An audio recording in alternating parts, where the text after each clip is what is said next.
and welcome to this week's Safety Shop Walk video. Welcome. We're going to start with a safety shout out for Christian Cardoso, Jacob Mendoza, and Damian Hotto, who were faced with a situation when they were installing some AC units onto a control panel. Normally, this is done with a pallet jack elevated platform that we have, but these units and these panels were a little bit higher, so they maxed their full capacity height on the pallet jack, and they couldn't install them because they're heavy. So they work with safety to come up with a way to find out how to safely do that. Safety work with them. They put those on straps, and we're able to safely put them up on the panel and install them. Good job to all three of them, and good leadership from Christian Cardoso. So thank you. Safety shout out to all. Thank you. Today we're going to discuss with you a couple of safety tips about entering and exiting large autoclaves under construction when they're getting built in the shop. Yeah, and that's going to be by selecting the proper ladder.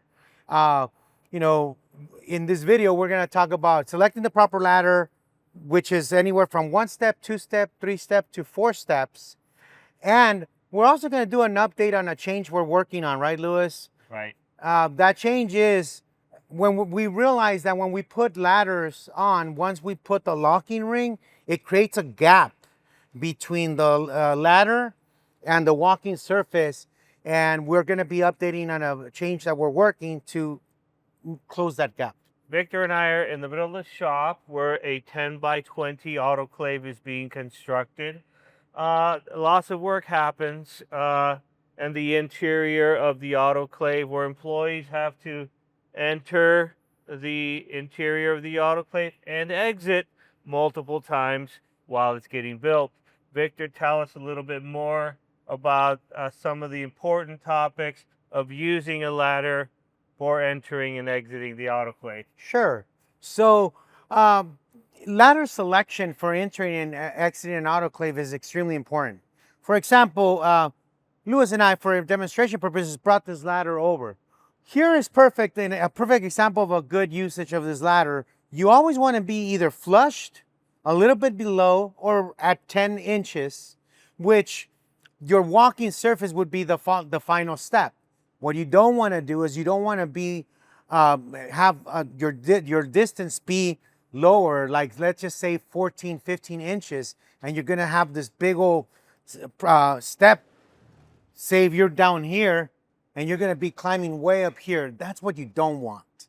Okay, good points, Victor. Thank you. We also want you to be mindful about the space in between the surface that you're going to step onto or off from when you're coming off of a ladder. So as Victor identified, this step to step is about 10 inches space. Also have about 10 or 12 inches here. Is it 10 or 12? Okay. So we don't want to have a space that's extremely wider than that average space because we don't want employees to fall in between the ladder and the working surface. So be mindful of that when you do choose the proper ladder that you're up against there and that you can walk off of here on here safely.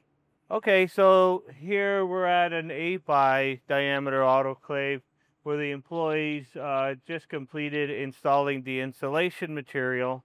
And through an initiative as a prototype, if you will, employees were instructed to build this catwalk, which is typical in every autoclave when we're installing insulation, for them to walk safely up and down the middle.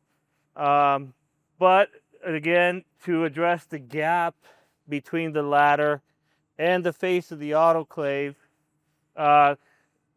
employees built this walkway using some 1 inch by 1 inch angle, but they brought it out about, I'd say, 6 inches here so that it could meet close to the top step of the ladder. One important thing is that an additional support should be added here so that the wood does not give away as they step onto it. But all in all, If you could catch my feet here, pretty good. The employee can step off relatively flush. The only thing you want to be mindful here is that this doesn't become a trip hazard.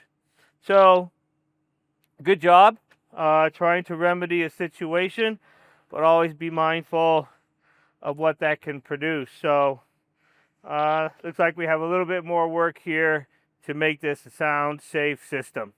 Okay, great. So we've reached the end of this week's Safety Shop video. Vic, why don't you recap for us? Yeah, so basically we spoke about selecting the proper ladder. And selecting the proper ladder is important. We don't want anybody to accidentally fall off and get hurt.